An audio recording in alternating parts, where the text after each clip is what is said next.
அம்பானி நானாகிறே இந்த இன்ப மகாராஜ பெற்ற புது ரோஜ எலிசபெத் ராணியின் பேத்தியே தாயே தாயே மகளன வந்தாய் தந்தை சிந்தை நலமுற வந்தாய் நீயே லோகம் என்று ஆனாய் பெண்ணே என்னை ஆளும் தெய்வம் நீதான் கண்ணே అదంతా నాకు ముందే చెప్పలేదు. పెళ్ళైన వాళ్ళు భార్య బతికుండగా పూజ ఒంటరిగా చేయకూడదురా. ఇప్పుడు అర్థమైంది నన్ను ఎందుకు ముందుకు తోశారు. అర్థమైంది కదా.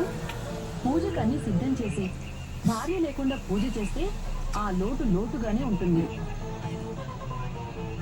ఇవన్నీ ఏర్పాటు చేస్తుంటే నీకు కావ్య గుర్తుకు రాలేదా? పెళ్ళైనప్పటి నుంచి ఏ పూజైనా తన చేతుల మీదుగానే ఏర్పాట్లు మొదలయ్యేది.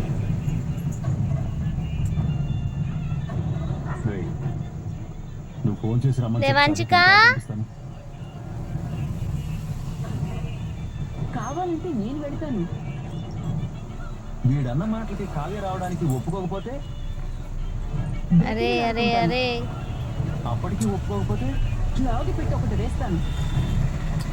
నన్న చచ్చా, ఎంత మాటయ్యా. నేనన్నది ఆ కళావతిని. వినకపోతే దండం దశగుణం భవేత్ అన్నారు. మరి చూసింది